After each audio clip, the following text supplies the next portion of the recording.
Hi there everyone, I'm Danny Flexen and welcome to the latest edition of Seconds Out Flexpectations. We're here every Thursday 4:30 PM to look ahead to the boxing action over the weekend. And I'm afraid this week is a case of late rather than great, or maybe still great, Flexpectations, as I've spent most of the day at the new Peacock Gym in Epping in Essex with Mine Bowles and some of their fighters. Literally got back through the door about 5 minutes ago. Probably should have filmed it while I was there, but hey, these things happen. I can only apologise, but I hope it doesn't spoil your enjoyment. So this week, the main show to focus on is the final show, the final regular Sky Sports show in the agreement between Matchroom Boxing and Sky Sports, which, as most people will know by now, has come to an end. There was no renewal after Eddie Hearn and Matchroom Boxing decided to take their UK shows and add them to their DAZN portfolio, and that will start from July with a 3-week back-to-back shows in Fight Camp, this time with fans allowed in.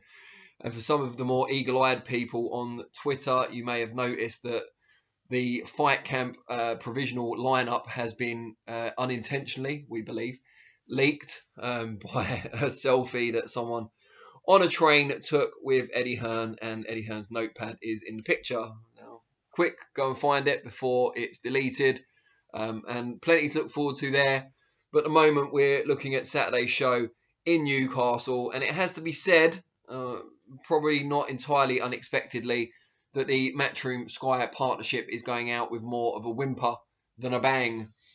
Shouldn't be a massive shock that Hearn and Matchroom presumably want to save the majority of their big names and mouth-watering matchups for the new deal with DAZN, as that's where they've put all their eggs. That's the basket in which they put all their eggs now. But I was still hopeful we might get a slightly better farewell to Sky than is the case. The main event, though, as it probably should be, looks to be the most intriguing fight on the show, an IBF final eliminator at super lightweight between Lewis Ritson and Jeremias Ponce. The latter is actually co-promoted by Frank Warren, which I suppose adds a little bit of spice to the mix, but has only fought once outside his native Argentina. That was against Rico Mueller, who he squeezed past in Germany not too long ago. Mueller previously stopped by Jeff Horn, so it's a decent enough win. But he didn't get him out of there despite his 27-0, 17 inside schedule wins record. He's 3 years younger than Ritson, but has not been tested on a regular basis in the same way Ritson has. Obviously, Lewis, just that one defeat back down at lightweight before he moved up. He was struggling at the weight for the European title down there. Previous to that, had looked virtually unstoppable at domestic level, securing that Lonsdale belt. But hasn't looked quite as big a puncher or quite the physically strong specimen as he did at 135 since moving up to 140. Most notably in his last fight against Miguel Vasquez, he looked incredibly fortunate to get the decision.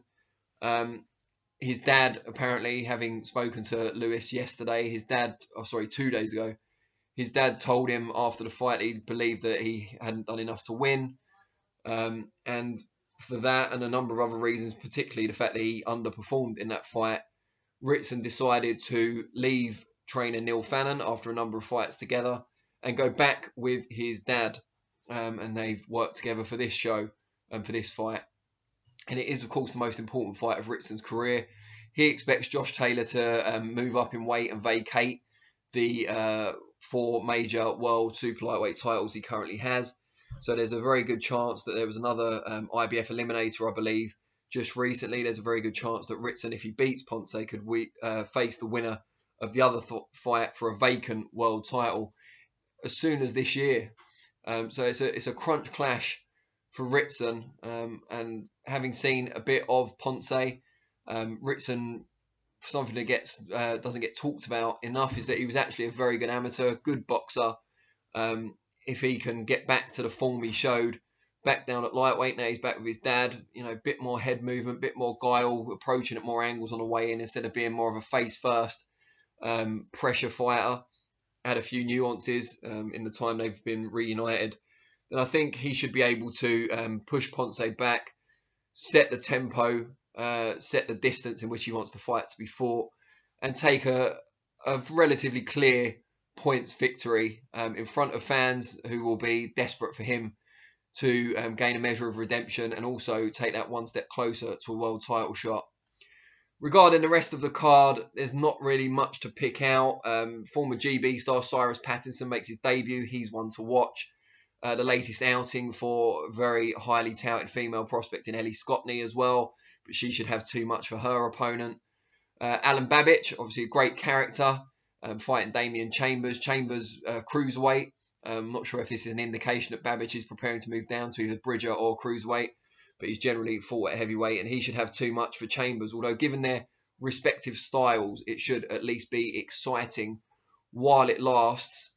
And then you've got Thomas Patrick Ward stepping up to featherweight after that desultory draw last time out against Thomas Asomba.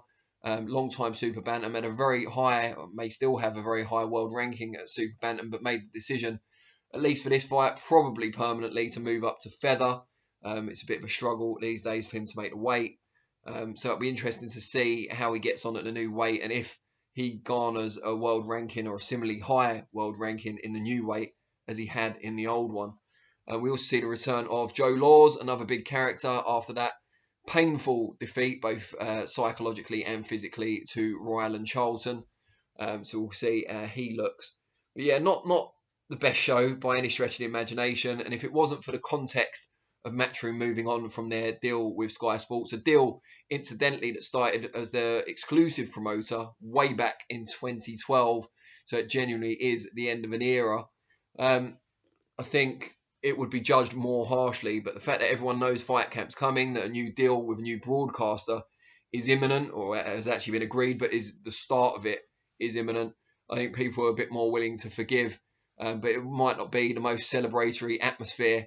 I'm sure the Geordie fans will still love it, but for people who followed Matchroom and Sky Sports for a long time, it does feel like more of a funereal atmosphere. But what can you do? Embrace the new beginnings. The Zone, at least until the end of Fight Camp, is still $1.99 a month. So I'll look forward to when all that kicks off. Look forward to watching it. But for now, we're going to say goodbye to the Matchroom Sky Sports partnership. We'll wait to see exactly how Sky Sports respond in the TV boxing broadcaster battle. Not easy to say that. But for now, we'll wish Lewis Ritson the very best of luck on Saturday night, and everyone else who's on the card. Let me know what you think of the show. Any upsets, potential upsets that I'm missing. Certainly the odds makers have missed them as well, if that's the case, but let me know. And just generally, what are your thoughts on Matchroom moving completely now to the Zone in the UK? Tell me your thoughts on that, and I'll respond to some of them. I'll be back on Monday to reflect on the card in the aptly named Reflections, 4:30 PM. And then the next Flexpectations will be next week, Thursday, at the same time. Really appreciate you all watching, and I'll see you soon.